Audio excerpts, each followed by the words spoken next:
Ең бастысы, ең бастысы жұлдыз сіз осындасыз ғой, иә? Тыңдап тұрсыз ғой, зейін салып. Иә, иә. Дұрыс, рахмет.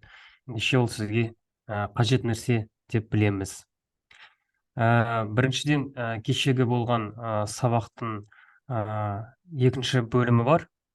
Соны аяқтап, және де кейін таза питчингке көшеміз. Себебі питчинг как ораторлық қабілет сияқты сабақты өткізу деген ол, теориясы аз да, көбінесе практикасы. Сол үшін мен кешегі сабақтың тағы да қосымша бір тақырыптарын өтеміз да, кейін питчингтің өзіне өтеміз. Яғни питчинг сөзін жиі қолданып тұрамыз, бірақ та мағынасы кешеге айтып кеткендей, жобаны инвестордың алдында қорғау, жобаны белгілі бір адамдардың арасынан қорғап шығу дегендей. Дәурен, армысыз. Екінші бөлімі, яғни питчтің басты міндеті инвесторға, кешіріңіз,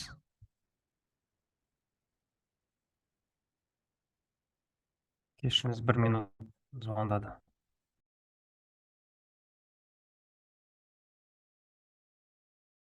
Записьті ары қарай жалғастырсақ болады. Қазір телефонды авиарежимге қоямын да, енді келесі мазаламайды. Дәурен, жұлдыз. Енді питчтің басты міндеті инвесторға дұрыс әсер ету болып табылады. Яғни оның әлем бейнесіне сәйкес келу және жадында ұзақ уақыт із қалдыру деген.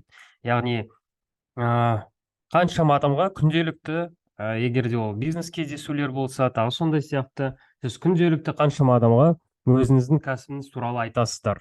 Бізде менің кәсібім осындай, тағы сондай сияқты. Бірақ та шын мәнінде кімнің ойында ол қалады, және де әрбір адам, сізді тыңдаған адам, сізге бизнесіңізге ақша салғысы келе ма, жоқ па, ол да белгісіз. Сондықтан да сіздің инвесторлық питчіңіз соншалықты күшті, соншалықты біркелкі тұтас дегендей ойластырылған болу керек, чтобы сізге инвестиция салғысы келетіндей етіп.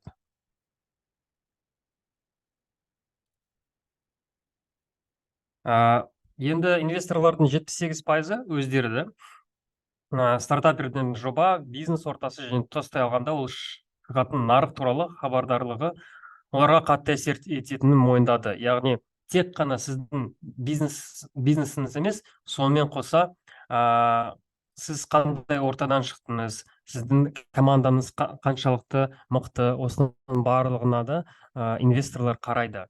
Екіншіден, кәсіпкерлердің 96% дейді, жақсы презентация жеткілікті деп санайды. Бірақ та шын мәнінде инвесторлардың өздері стартаперлерге жеке басына диалог құруға, ақпарат алуға, тағы сондай сияқты қызықты оқиғаларды білуге өздері соған атсалысады. Себебі инвестор ол біріншіден адамға деген сенім ғой. Яғни кәсіп бастаушысына, SEO дейді оны, руководитель дейді оны, фаундер дейді оны. Фаундер ол ойлап тапқан адам, яғни идеясы кім ойлап тапты кәсіпті. Соларға сенім білдіреді. Және оның командасына. Осы екеуі өте маңызды. Енді неден бастау керек десеңіз, инвестормен кездесіп, инвесторлерге шығу, ол өзіңіздің кімге анықтау керек. Ең бірнеше инвесторлардың түрлері бар дейді. Біріншіден ол ақылды капитал. Яғни мысал келтіретін болсақ, Жұлдыз ханымның бизнесі немен байланысты? Жүндермен байланысты, одан жасайтын аяқ киім болды ма, сосын одан жасайтын бұйымдар болды ма, тағы сондай сияқты. Ендеше оған ақылды инвестор, ақылды капитал болып табылатын адам, ол немесе өзінің, егер түйенің жүні болса, түйелері бар адам болады, немесе өзінің фабрикасы, станоктары бар адам болады, немесе өзінің шағын ғана нарықтағы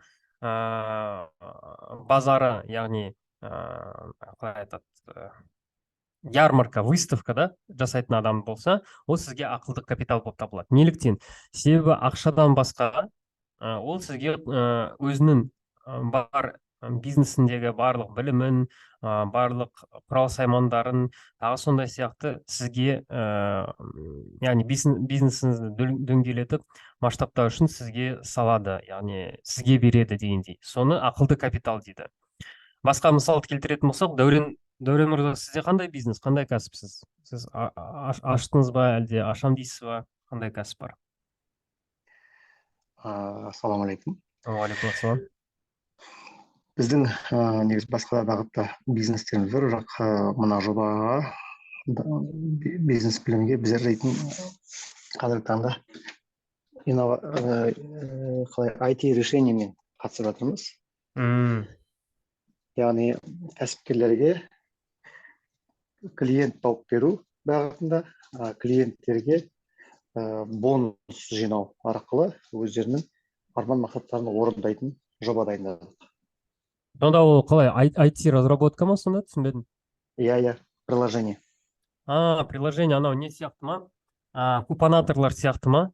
Егер бір сол сияқты, бірақ та сол жүйе арқылы біз негізгі басында содан басталамыз. Сосын ар жағында оцифровка бизнесі деген сияқты қосымша күрделі қызмет түрлері жасалады.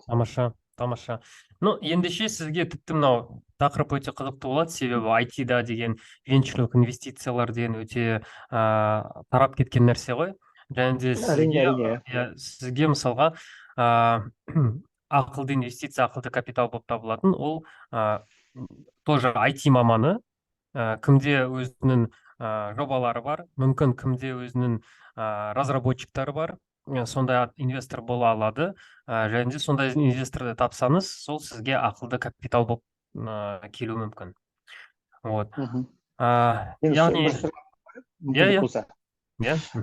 Жалпы осы венчурлы инвестициялар тартқан кезде шамамен оларға қандай көлемде средний нарықта олар енді негізі доляға үміттенеді ғой, дұрыс па? Дұрыс. Вот сол қанша пайызын мысалға оларға ұсынады, қанша пайызбен кіреді олар көбіне?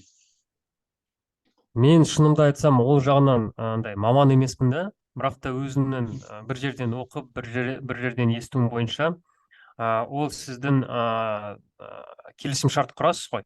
Сол келісім шарт құрған кезде соған байланысты болады. Әрине, әрбір жерде мажоритарный доля дейді ғой, основной шешім қабылдаушы доляны өзіңізге қалдыруға кеңес береді. Яғни 51% міндетті түрде өзіңізде болу керек. 49%-на дейін сіз инвесторларға бере аласыз. Және де оның тағы бір ерекшеліктері бар. Мен тоже естуім бойынша ғана, маман емеспін ол жағынан. Сіз 100% долянызды біріншіден еще сосын мүмкін басқа инвесторлар да кіру мүмкін ғой. Екінші, үшінші, төртінші тағы сондай сияқты. Яғни сіз 100% долянызды, мысалы сіз айтасыз, менде 70% болады, 30% ғана инвесторлерге таратамын. Және де сол 30%-ның іші инвесторлерге таратылатын 30% өзі инвесторлерге арналғанда 100% болып көрінеді. И сіз айтасыз, менде 100%-ымнан инвесторлерге арналған осының шамасын беремін. Сосын екінші инвестор келеді, уже размывание доли болып кетеді. Уже анау алады жартысын, мынау алады жартысын, тағы сондай сияқты. Және де оның өте көп айтады ғой, подводный камни, сондайлар бар. Оны юристер жақсы біледі, заңгерлер мамандарына барсаңыз, солар айтып береді. Бірақ менің барлық білімім осымен шектеледі. Жақсы, рахмет. Фильмдерді көргенбіз да кезінде. Социальная сеть деген фильм бар. Марк Цукербергтің Facebook туралы. Джефф Безостың бір фильмі бар. Сол әрбір фильмде переломный момент болады ғой. Командасына бастапқыда обещать еткен пайыздарын бермейді ғой олар. Өйткені олардың пайымдауынша, олар яғни не ғой? Басшылар ғой. Басшылықтың әрқашан видениесі, продукт, өнім, кәсіп әрқашанда даму керекті. Және де ол даму үшін инвесторге көбірек береді. долясын өзі анау қарамағындағы жүрген адамдарына бермейді. Сол себептен оларды да түсінуге болады. Жақсы, Мгм. Дәурен мырза, сұрағыңызға рахмет. Рахмет. Жаңадан қосылған кім? Жанагүл, Алмагүл бар, ханымдар, бағана кіріп шыққан барлық адамдарға армысыз деймін. Енді біз не істеп жатырмыз? Кешегі болған сабақтан екінші бөлімін жалғастырып, сосын питчингке келеміз. Себебі питчинг деген өте қысқа тақырып, теориясы аз, практикасы көп. Ол жерде біз нақты өзіңіздің жобаңыз туралы айтып көреміз. Сол себептен қазір екінші бөлімін аяқтаймыз. Так, ары қарай неден бастау керек дейді? Бірінші ақылды капитал, екіншісі өз бетінше танысып, әрбір адамдарға ортақ досыңызды сіздің таныстырып кететін жағдайлар жасаңыз. Мысалы, сіз біреулерге барасыз, напрямую инвестор емес, бірақ сіздің досыңыз бір инвесторды біледі, немесе досыңыздың жұмыс істейтін компаниясының бастығы сізге инвестор бола алады. Сол досыңызға айтасыз, мені өзіңіздің бастықпен таныстырып өтесің ба, осындай бір кездесу бізге жасап бересің ба дегендей ұсыныс жасау керек алдымен. То есть инвесторлар сізге бірінші болып келмейді, сіздерді іздемейді олар, сіз инвесторларды іздеу керексіздер.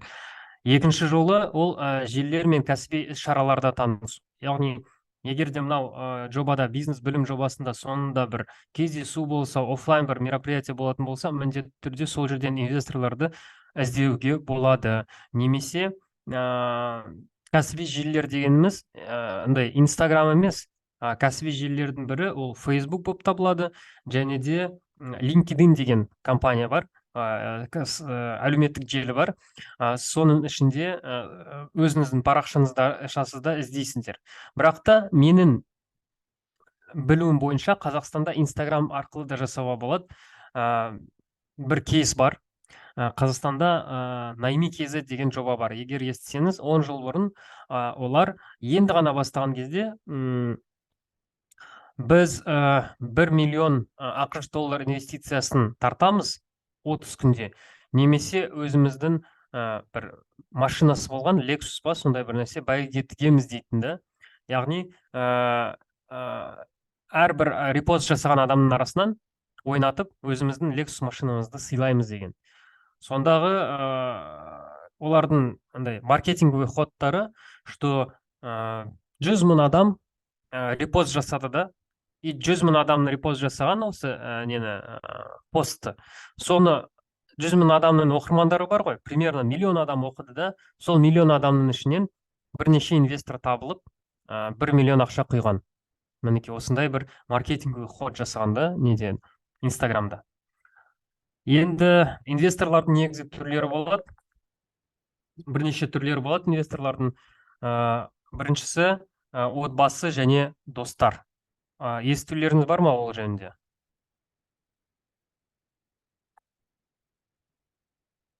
Жоқ па? Жақсы, түсіндіріп берейін.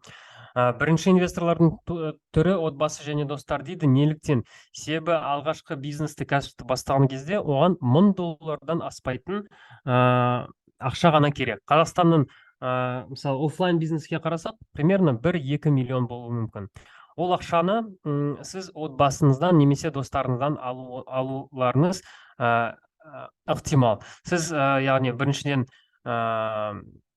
оларға барасыз, айтасыздар, менде осындай кәсіп бар, сіз маған көмек беріп, алғашқы ақшаңызды салып, алғашқы инвесторлар бола аласыздар ма деп.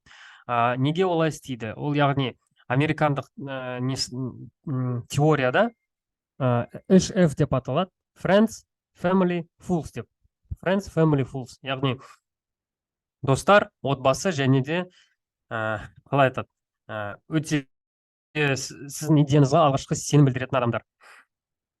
Негізі Фулстың прямой переводы дураки дейді. Дураки. Бірақ та оның мағынасы дураки емес, оның мағынасы андай рискованный адамдар болады ғой, ойын құмар дейтіндер. Мысалы, әттеген қанша бар, жарайды салайын, бизнес жүрсе жүрсін, жүрмесе жүрмей қойсын. Авантюристер. Авантюристер, дұрыс айтасыз, иә. Сондайларды іздеп тапсаңыз. Содан шыққан емес па, да? Иә. Осы 3 адам сізге ең алғашқы инвесторлер бола алады. Бірақ та мына жерде кеңес берген, достар мен отбасынан ақша алсаңыз міндетті түрде келісім шарт құрыңыз. Себебі ол сосын кейінгі өздеріңіздің анау отношенияларыңызға кедергі болмауы тиіс. Ол да капитализмнің бір түрі ғой. Қашанда баласы әкесінен ақша алып, оған бірнеше жылдан кейін пайызбен қайтарған түрі, ол капитализмнің бір түрі. Келісім шарт құру деген өте маңызды. Себебі сосын анау мүмкін бизнес болмай қалса да, ал сосын мындай туыс-туысқандарыңыздың арасында түсініспеушілік болуы мүмкін. Екіншісі, инвесторлардың түрлері ол банктер мен мемлекеттік органдар. Яғни өздеріңіз білесіз, қазіргі таңда Қазақстанда жан-жақты атамекен палатасы болсын, еңбек министрлігі жағынан болсын, даму, тағы сондай сияқты көптеген қорлар бар да, мен барлығын біле қоймаймын. Солар ақша бөледі бизнес бастау үшін, яғни ИП-ларға, шағын бизнестерге, отандық өнімдерге ақшаларын салады, көмектеседі. Сондай мемлекеттік органдардан сұраған жөн. Және де бір ерекшелігі, егер банктерге барсаңыз, көптеген жарнама жасайды ғой. Форте банк жасайды, Халық банк жасайды, до 10, до 15 миллионов без подтверждения, без залога дейді, тағы сондай сияқты. Сол жерден ақша алатын болсаңыз, міндетті түрде келісімшартты мұқият оқыңыз. Себебі ол жерде үлкен пайыздарға апарып тастауы мүмкін да. Сол да өте маңызды. Келесі ол инкубаторлар, яғни осы бизнес білім сияқты Астана хаб бар, Алматыда Мост деген инкубатор бар, тағы сондай сияқты көптеген бар да. Соларға да қатысуға болады. Ол жерде көбінесе информация береді, тегін осындай білім, воркшоп, тағы сондай сияқты. Бірақ та кейбіреулерінде инвесторларды шақырып, немесе инвесторлармен таныстырулары да мүлдем болуы мүмкін. Мінекей 3 түрін өтіп шықтық. Так, қазір чатқа қарайыншы. Азартныйлар, иә, дұрыс. Енді презентацияны кеше өткенбіз. Қысқаша түрде кім болған жоқ сабақта, қысқаша түрде мынау слайдпен көрсетейін. Ең алғашқы ол аудиториямыздың нақты қандай сұраныс, қандай проблемалар бар, соны біліп алу керек. Екіншісі, аудиторияңыздың сол проблемаларын шешу керек, шешімін беру керек сіздер. Екіншіден, ол сіздің бизнестің, кәсіптің басқадан ерекшелігін көрсету керек. Мысалға, кеше кофейняны қарастырдық. Қаншама кофейня бар. Басқа да кофейнялардың ерекшелігін көрсету керек.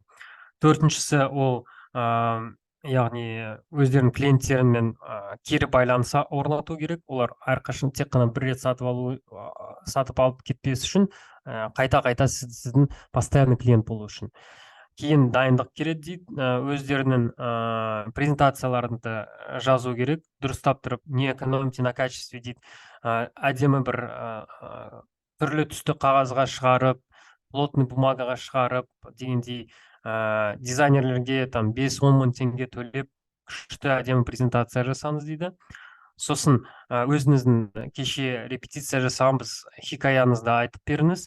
Қалай келдіңіз ол бизнеске, неге сіз ол бизнесті андай құлшыныс тартыныспен жасайсыз, соның барлығын түсіндіру керек. Және де соңғысы командаңызды жинап, инвесторлерге барып инвестиция ала аласыздар. Мына жердегі түйіндеме ретінде алғашқы 4 қадам ең маңызды. Алғашқы 4 қадам жасасаңыз, мынау соңғы 5 қадам оп-оңай болады. Инвесторге барған ыңғайлы да. Қашанда сізде идея бар, қашанда клиент бар, қашанда клиенттер бір рет сатып алып емес, қайта-қайта сізден постоянный клиенттер болса, любой адамға барып математикасын көрсетесіз да, инвестицияны оңай аласыз. Ал егер де мынау алғашқыларында бизнес кәсіпте бірнеше проблемалар болса, онда инвесторлерге бармай қойыңыз, босқа уақытыңызды кетіресіздер. Кейін оларда андай қарапайым адамдар емес қой, қаншама бизнесмендер келеді, уже жатқа біледі, қайсысына ақша құям, қайсысына құймам дегендей жатқа біледі. Жақсы, енді ақырындап питчингке таядық. Жалпы питчтің 3 түрі бар. олар ерекшелігі немен уақытымен. Ең қысқасы элеватор пич, яғни 1 минуттан 3 минутқа дейін қысқаша түрде кеше айттым, элеватордың аталу себебі лифтте келе жатқан кезде ағылшын тілінен элеватор лифт деп аударылады. Лифтте келе жатқан кезде қысқаша түрде өзіңіздің кәсібіңіз жөнінде айтып беру. Екіншісі idea pitch дейді. Ол 3 минуттан аспайды көбінесе, бірақ 5 минутқа дейін бара алады. Ол жобаның негізгі аспектілері мен ерекшеліктері туралы айтуға мүмкіндік береді. Жобаның атауы, проблемасы, оны шешуді, бизнес-модель, нарық көлемін қамтиды. Осының барлығын айтасыздар. Және де сонда, егер уақыт қалса, команданың жетістіктері мен команданың әр мүшесінің сараптамасы туралы аздап айтуға болады. Мен егер қателеспесем, осы бизнес білімде idea pitch болады ақыр соңында. Яғни 3-5 минуттық презентацияңызды айтуға уақытыңыз болады, және де дайындалуға болады соған.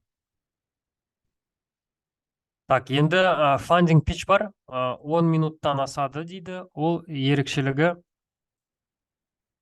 неде?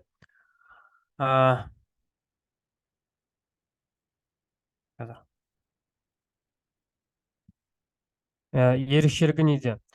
Себебі жобаға алғашқы қызығушылық білдіреді. Ол мысалы инвесторлар сіздің элеватор немесе idea питчтарыңызды тыңдап болғаннан кейін келесі ол фандинг питч деп аталады. Яғни уже ақша салам деген шешімге келген кезде, қызығушылық танытқаннан кейін инвестиция салуға дайын инвесторлар сіздің компанияңызды егжей-тегжейлі әңгімесі, ол жерде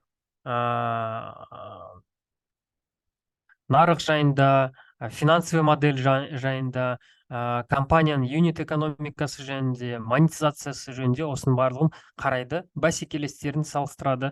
Сонда барлығы ұнап қалса, сізге ақша құюға шешім қабылдайды. Осындай питчтердің 3 түрі бар. Ерекшеліктерін осы немен жаттап алыңыз, бөлінген уақытына байланысты. Және де этап, бірінші этапта мысалы ешкімске ақша құймайды. Егер де элеватор питчтан бір жерде біреумен танысып, жақсы, күшті, давай, қанша ақша керек, 200 мың, 1 миллион деп айтатын болса адамдар, оларға сенбей қойыңыз. Немесе бауырым, досым, сен әлі де мен бизнесімді егжей-тегжейлі білмейсің ғой, біліп ал, сосын ғана инвестиция құям құймайым деген шешім қабылда деуге болады. Себебі ондай бос әңгіме, бос сөз жиі кездестіруге болады.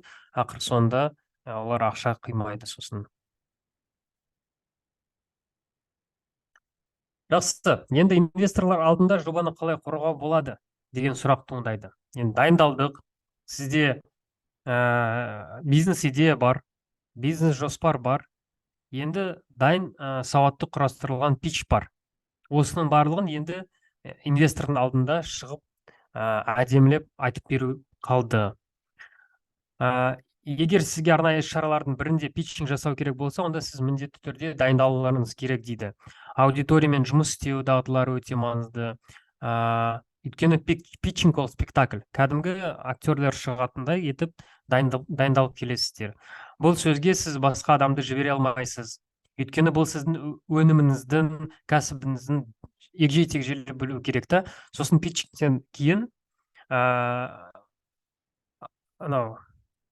комиссия сұрақ қояды. Мынау қалай болды, анау қалай болды дегендей. Сонда сіз ол сұрақтарға да тездетіп, күштілеп жауап берулеріңіз керек. Сол себептен питчингті тек өзіңіз ғана жүргізесіз, басқа адам емес, анау жалданған адам емес. Енді питчингке Алмагүл, сұрағыңызға сонда жауап берейін. Себебі ол негізгі тақырып емес, бірақ сонда жауап беруге тырысам. Соған дайындалып, яғни арнайы мүмкін айнаның алдында дайындалу деген эксперимент бар. Айнаның алдына тұрасыз, как будто бы сіз өз-өзіңізге айтқандай. И бірнеше рет қайталап шығасыз. Кеше айттым, жаттанды бір тақпақ сияқты болуы мүмкін. Енді жобалардың ұсыну өнері туралы 5 кеңес. Біріншісі, сөйлеуді бірнеше минут ішінде елестетіп алатын 10 слайдқа дейін азайтыңыз. Яғни кеше арнайы өттік, 6 слайд өттік. Мен шаблонды жібердім сізге, ол жерде 7-8 слайд болуы мүмкін, бірақ 10 слайдқа дейін азайтсаңыз, сонда ғана анау 3 минуттық презентацияға үлгере аласыз. Осылайша сіз өзіңіздің бизнестің мәні, оңай және жылдам қабылдау форматында қысқаша түрде аласыз. Яғни презентация ол қазір жеке тақырыпта, өйткені біз дизайнмен жұмыс істеген жоқпыз ғой, бірақ та презентацияны жасаған кезде сөздерді аз жазыңыз, картинканы салыңыз. Егер мысалы Жұлдыз ханымда кәсіп болса, мен инстаграмын көрдім, инстаграмнан салынған суреттерді салыңыз. Сөз деген аз болу керек, тек қана нақты фактілер ғана. Осыншама клиентіміз бар, осыншама бұйымдарымды саттық дегендей. Ал көбінесе картинкалар болсын, өзіңіздің айтатын сөздеріңіз болмауы керек. Оның ішінде. Екіншіден, ол слайдтардың фоны. Яғни, оны қара етіп жасаңыз дейді, немесе ақ, бір түсті.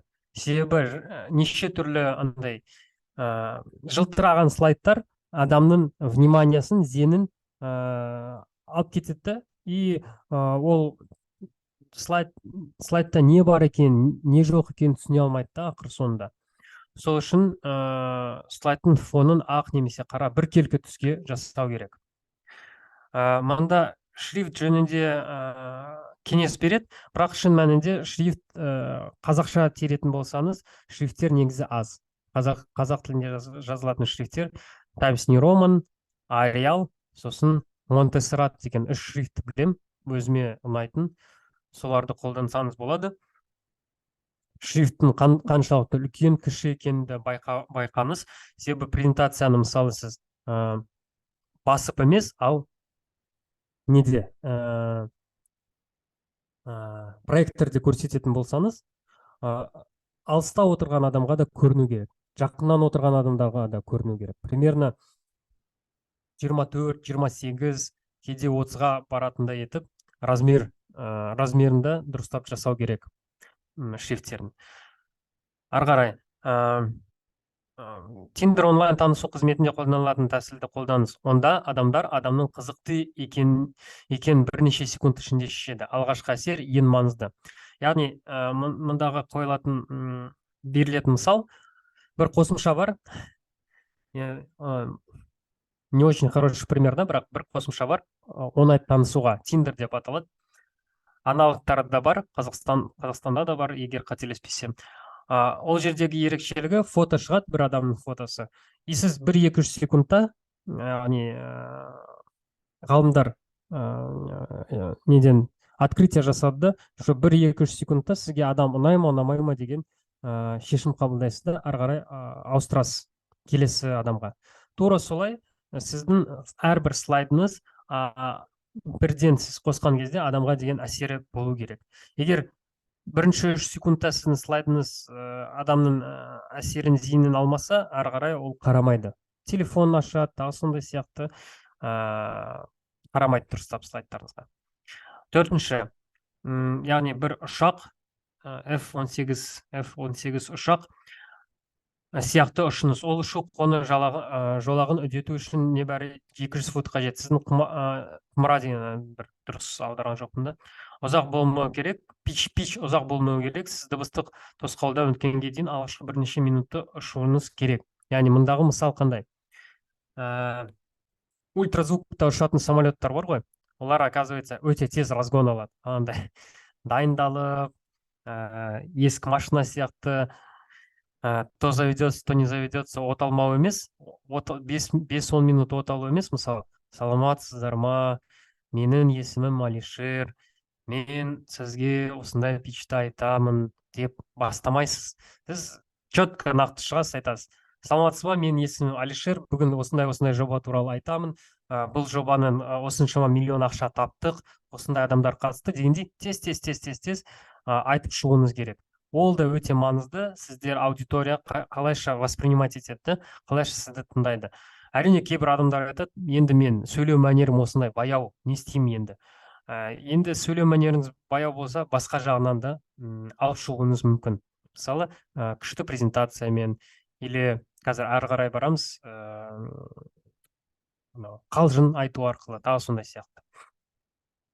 Так, и соңғы бір айтатын кеңес, беретін кеңес, біреу өнер көрсетсін. Бүкіл команданы ойынға қосу өте қиын. Егер сіздің жетекшіңіз қызметкерлерді тартпай қадам жасай алмаса, өзіңізге басқаша басшыны табыңыз. Яғни, мұндағы мағынасы осындай.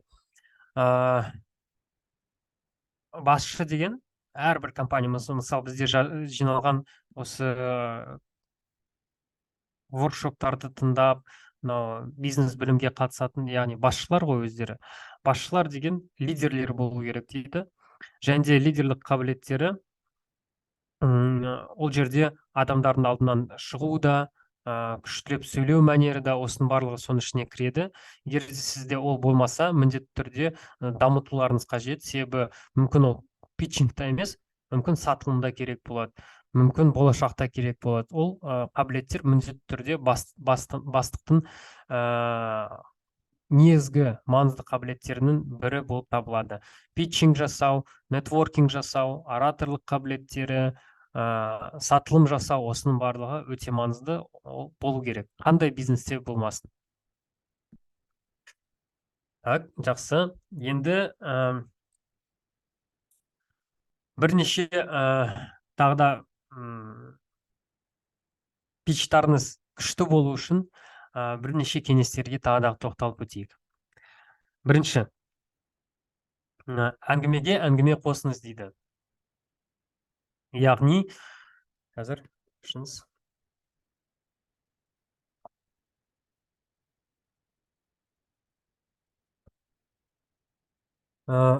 Яғни, осындағы әңгімеге әңгіме қосыңыз дегеніңіз, ол басында айттық қой, күшті бір бизнеске қалай келдіңіз, сол историяңызды, хикаянызды айтып беру керексіздер. Оның ішінде қызықты оқиға болуы мүмкін. Мысалға, өте көп американдықтар, мысалы Стив Джобс болсын, тағы сондай сияқты, питч айтқан кезде өзінің ескі бір балалық шағын еске алады, немесе өзінің семьямен қалай алмасқанын айтады. Мысалы, менде кофейня бар делік. Мен питчта осылай айтамын.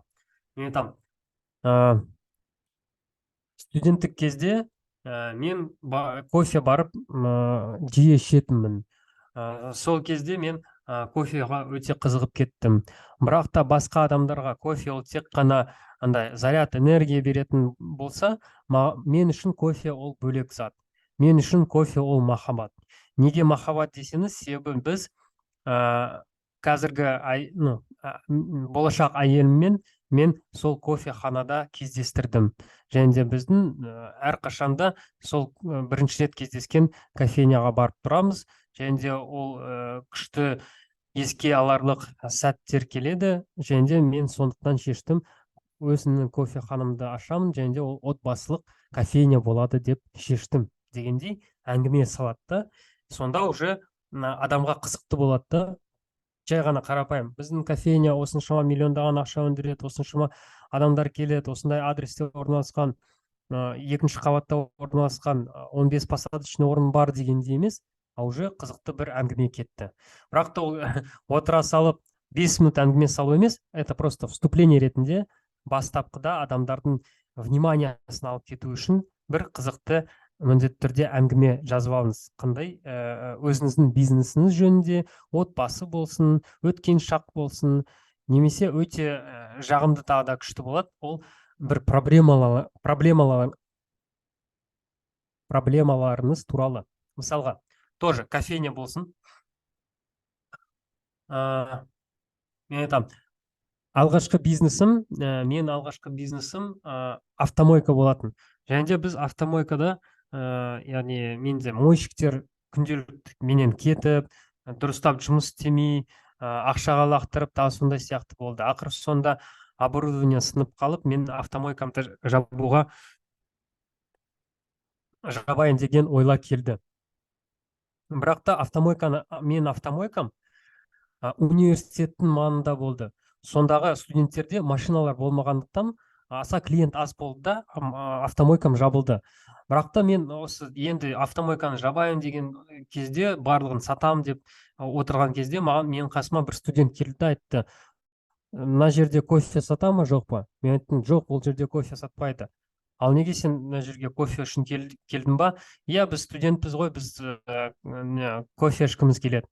Сонда маған идея келді, что оказывается университеттің қасында автомойка емес, кофейня ашу керек дегендей бір әңгіме айтып бердім, көрдіңіз ба? Ну, конечно, мен қазір на ходу сочинять етіп жатырмын да, бірақ та оны бір қағазға жазып алсаңыз 15-20 секундқа ғана салуға болады қысқаша түрде.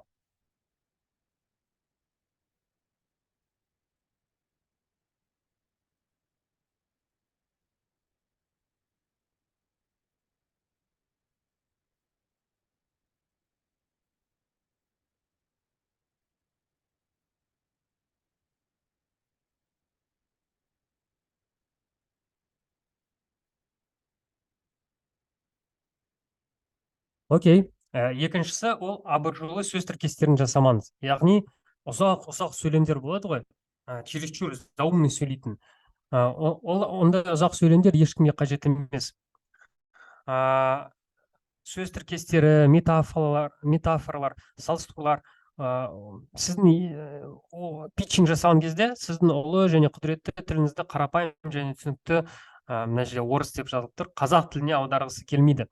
Яғни кез келген питчингте сіз өзіңіздің біліміңізді емес, қандай ақылды екендігіңізді емес, сіз біріншіден кәсібіңіз туралы айтып беруіңіз керек. Және де ол максимально қарапайым тілде болу керек та.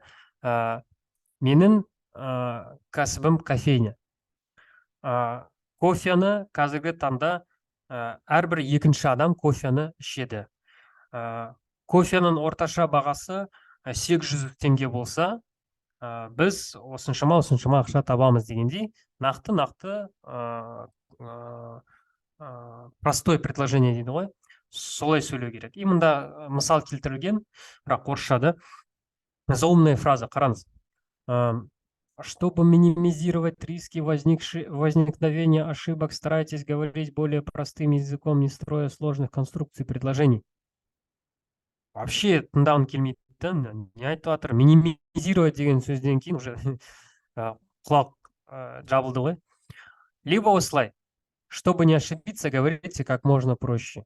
Мінекей. Даже если орыс тілін дұрыс білмейтін адам болса да, түсінеді ғой: чтобы не ошибиться, ошибка, говорите как можно проще. Проще, жай ыңғайлы сөйлеңіз дейді. Болды. Келесі, мылжымаңыз дейді.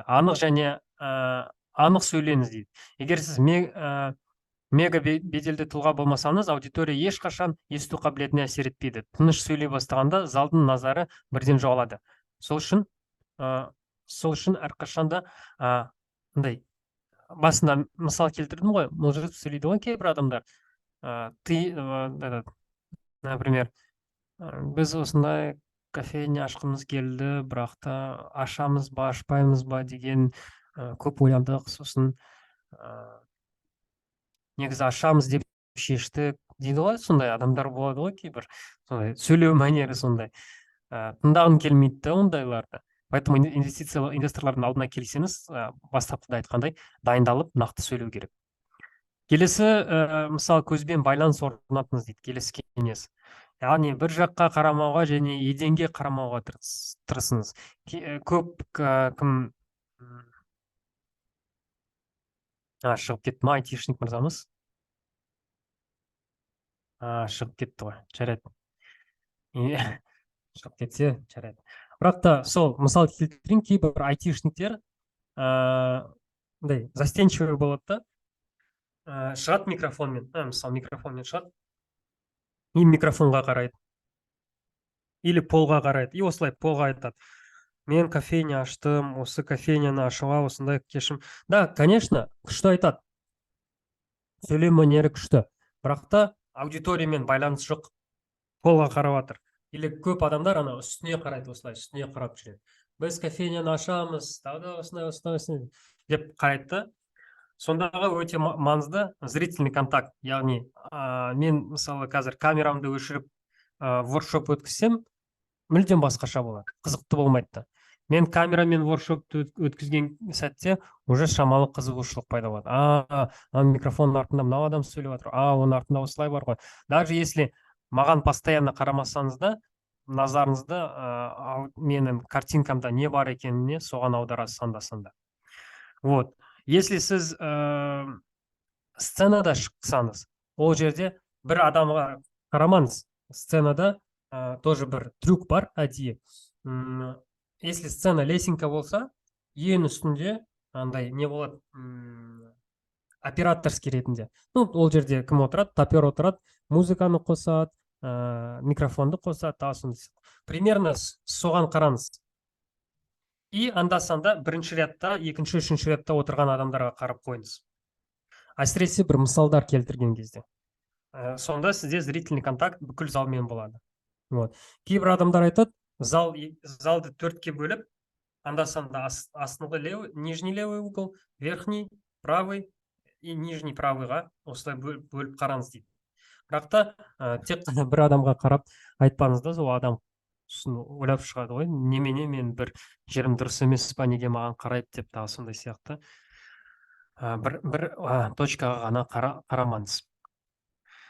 Так, енді сізді барлығы тыңдау үшін идеяны қалай ұсыну керек дейді. Біріншісі, аудитория. Өз жобасын ілгерітілуге мүдделі адам, оның тұсаукесері кімге арналғанын ойлау керек. Жоба жастар аудиториясына ұзақ бұралған ұсыныстармен таныстыру мүмкін емес, аудитория жай қараңыз. Осындағы бір идея, сізді мысалы Жұлдыз ханымды мысалға дейік бір конференцияға шақырады. Жұлдыз ханым сұрайды, ол конференцияда кім болады, қандай адамдар примерно жиналады? Айтады, ол тек қана әйел адамдардың, кәсіпкер әйел адамдарға арналған конференция дейді. Жұлдыз ханым, хорошо, ойланады. Егер әйел адамдар болса, значит мен бүкіл питчімді осы әйел адамдарға байланысты қоямын. И сонда сізде осылай да бастауыңыз мүмкін.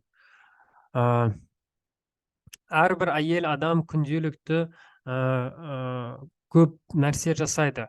Ол үйді жинайды да, тамақ пісіреді, жұмыс істейді, тағы сондай сияқты. И барлығы, иә, келісемін, мен де сондаймын дейді.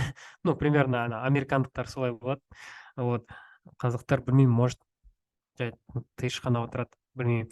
И сонда сіз айтасыз, самое главное, попасть, да, аудиторияға. Сонда сіз айтасыз, да, осылай болады дейді. Сонда ендеше дейсіз, менің жобам осындай әйелдерге арналған дейсіз.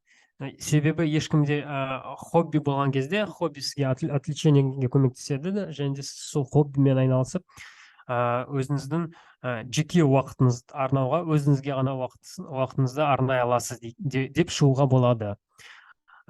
Ол қандай аудитория бар екеніне соған дайындалу деген мағынада.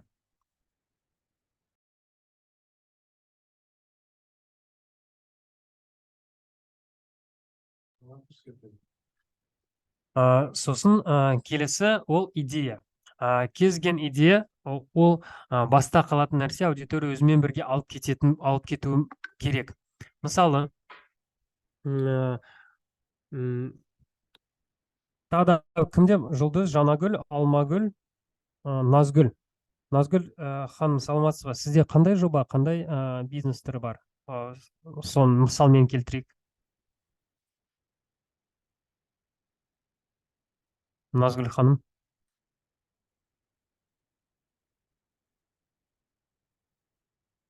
Окей.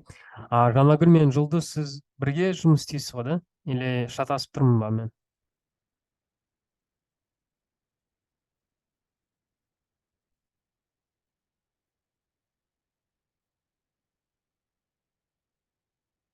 Біреу бар ма? Алмагүл ханым, сіз барсыз ғой?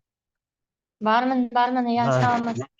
Сізде қандай идея бар сізде? Қандай бір кәсіп ашам дейтін идеяңыз бар ғой, арманыңыз? Соны келтіріңізші, сонымен мысал келтірейін мен. Менде арманым, данный момент 4 арманым бар. Біреуін ғана айта салыңызшы, кәсіпке байланысты. Кәсіпке байланысты.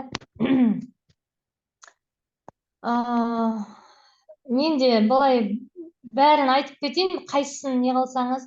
Біреуі менде андай қайнатылған секер экопродукт есебінде да, соны келешекте бизнес ретінде не қылғым келеді да. Ол алып қалай қайнатылған секер, ол қалай, ол не? кефирмен Қаймаққа ұқсас нәрсе ма? Түсінбедім. кефирмен қантты қайнатып конфета болады да. Қазіргі таңда бізде енді Маңғыстау болғасын, той садақаларда спрос көп та, оған дастарханға қойылады. Все хорошо, түсіндім. Кешіріңіз, Мгм. сол мысал келтірейін. Вот осыны тура осылай айтасыз. Қазіргі таңда дастархандарға көптеген нәрсені қояды. Бірақ та егер қарасаңыз, сол қалпы алынатын Украинаның, Ресейдің кәмпиттері да, андай ярче, яшенка, тағы сондай бір нәрсе кәмпиттер болады ғой, соны ғана алады. Енді бізде отандық өнім бар ғой. Мысалы, рахат, баян сұлу нелер кәмпиттерін алса, ол қымбат. Сондықтан да мен өзімнің шешімім бар. Және де ол идея бастапқыда барлық осындай үйде отырған әйелдерге осыны жасатып, мен осындай кәсіп дөңгелеткім келеді. Сондағы сіздің басты идеяңыз екі ой болады. Біріншісі ой, ол отандық өнімді шығару нарыққа. Екінші ойы ол яғни сіз сияқты барлық әйел адамдарды тартып кәсіпке баулау деген. Көрдіңіз ба? Уже екі идеяңыз. Сонда инвесторлар шыққан кезде уже ойлапты, оказывается, мынау Алмагүл ханның осындай үлкен бір идеясы бар ғой. Значит, қаншама жұмыссыз мысалы или өзінің кәсібін дөңгелетем дейтін әйелдер бар ғой, солардың барлығын тартады ғой болашақта. Алмагүл ханымға инвестиция салу керек. Себебі ол болашақта үлкен бір идеясы бар дейді. Сондықтан да идея өте маңызды. Және де сатып алатын сол идеяны сатып алады болашақта. Енді бірнеше шамалы ғана қалды. Күте тұрыңыз. Фатима ханым, саламатсыз ба? Қараңыз, енді барлық кеңестерді қабылдадыңыз. Пичке дайынсыз. Енді не істеу керек? Енді сценаға шықтыңыз делік уже. Все, сценада тұрсыз. Басталу болады. Жобаны қорғау неден басталады туралы ойлану да маңызды. Іс-әрекеттің байланысы, даму және шарықтау шегі тізбегі. Тек классикалық әдебиетте жұмыс істейді. Көпшілік алдында сөйлегенде бірден жабысып қалу керекті. Сәтті презентацияның 4S ережесі бар дейді. Ол S ережесі қайттан айтқанда шынымен орыс ағылшын тілінен алып, қазақшаға 4S келмейді. Біріншісі ол өзінің хикаясы, яғни историясы, это свое дейді. Сосын жанжал. Жанжал это жарайды. Аудармай қойын орысшаға. Сосын сенсация, түсінікті, және де күлкі, смех дейтін. Смех. Осы төртеуі өте маңызды. Қараңыздар, қалайша. Біріншіден айтасыз, шыққан кезде өзіңіздің историяңызды айтасыз. Мен осындай жобамды жасадым. Себебі мен бала кезімнен бастап осыны армандайтынмын деп бастадыңыз. Өзіңіздің уже хикаяңызды салдыңыз. Екіншісі, жанжал дегенде, ол яғни Илон Маск жиі жасайды оны. Кезген нәрсені айтқан кезде бір мысалы Лос-Анджелесте дейді, астынан шұңқыр қазам дейді да, 3D туннель жасаймын деп. Ал бүкіл Лос-Анджелесте тұратын адамдар бірден шу көтерді. Жоға, неге туннель жасайсыздар? Тағы сондай сияқты. Бірақ та ол өзіне вниманиясын тартты. Егер де кофейнямен мысал келтіретін болсақ, осылай айтуға болады да. Енді қазақ халқымыз күнделікті шай ішеді, неге кофе ішпеске? И все уже ойлайды, мынау бүкіл қазақ халқын туралы айтып жатыр ғой деп. Уже басқаша зейін салып тыңдайды да сізге.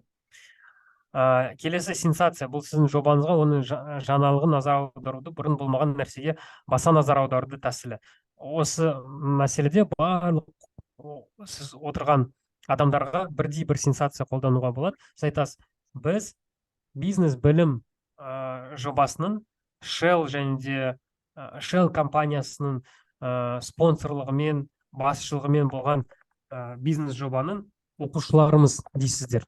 Көрдіңіз ба? и уже басқаша түседі да.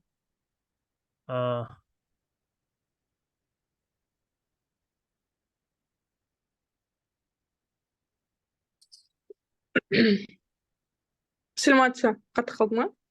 Жоқ, қатып қалған жоқ, просто маған звондап жатыр да постоянно. Кешіріңіз. Иә, и уже сіздің барлық адамдар зейін салып тыңдайды да, сенсация ретінде. Біз осындай жобада, осындай Shell деп тыңдайды ғой. О, Shell деген мықты мұнай компаниясы ғой. Значит, оларды егер де ондай сертификат болса Shell'дан, значит, ол күшті кәсіпкер деп ойлайды да. Ол да оны міндетті түрде қолданыңыз. Және де соңғысы күлкі дейді. Күлкі қалжың, яғни әрбір презентацияны әзілмен бастасаңыз, ол да сізге бірден вниманияны тартады. Мысалға шығасыз да кофейняға байланысты айтасыз. Саламатсыздар ма, менің есімім Алишер болады. Мен кофехананың басшысы боламын, бірақ та өзім кофе ішпеймін дейсіз. Сосын сен барлығы ойлайды, қалай енді кофе сатады, бірақ ішпейді да, сондай сияқты. Ну, примерно сондай қалжың ойлап табасыз да. Мен комик емеспін, но примерно солай. Так, соңғы қалды енді дәлелдеу, фактілер. Кезген жобада осы қалжың, күлкі, сенсация, жанжалдан басқа әрине нақты дәлелдер қажет. Ол жердегі аргументтер, яғни кезген әңгімеде аргументтерді қосып айтасыз. Менде кофейня бар, ол кофейняда 15 шақты адам отыра алады. Уже хоп, факт келді.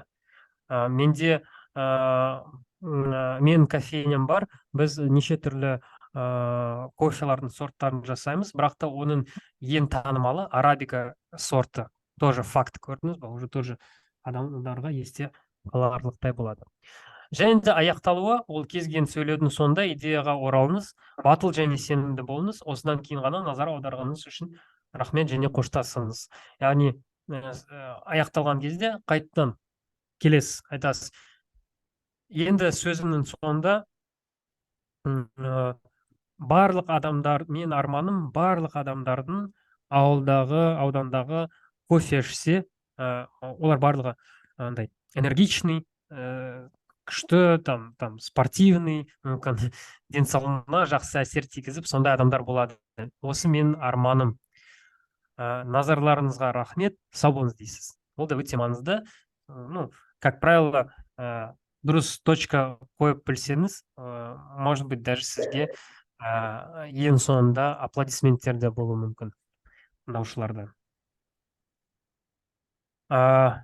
Осы негізгі кеңестерім. Әдеттегідей мынау пайдалы сілтемелерді тізімін беремін. Ол жерде кешіріңіз.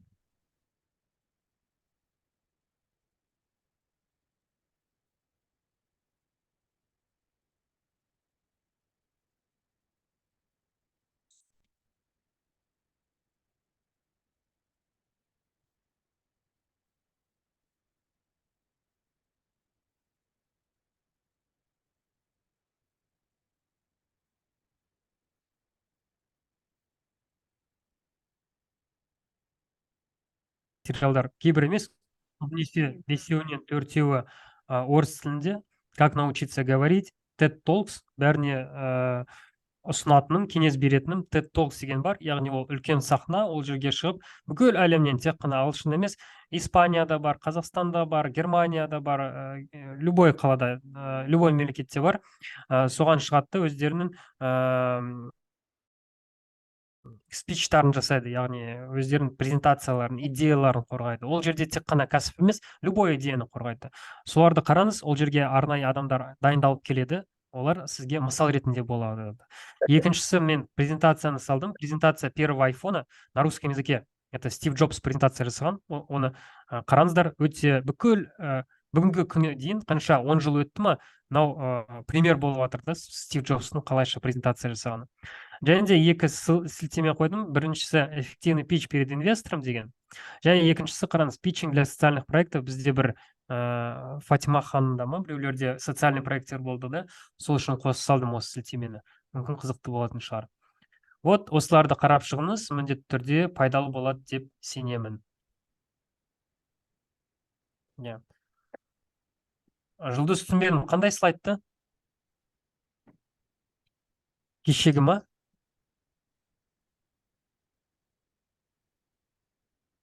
Кешегіні мен Татьяна Хасановаға, организаторларға жібердім. Иә. Біз группаға презентацияны жібердік. Жұлдыз. Иә. Сосын Алмагүл ханымның қойған сұрағы, яғни неде инвесторлық ақшаны қайтару керек па, жоқ па? Инвесторлық ақшаны егер де инвестиция ангельский болса, қайтарудың қажеті жоқ. Ангельский деген, яғни ол сізге тек қана береді, болды. Тағы да бар этот, как его, вообще любой инвестицияларды қайтару керек, ол қайтарымды.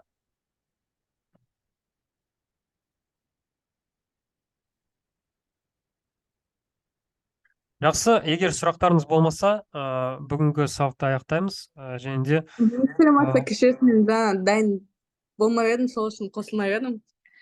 Менде мында дайын презентациям бар да, примерно дайындап қойған. Соны бір қарап шығасыз, көрсетсем болады ма, дұрыс па, дұрыс емес па, қате бар ма?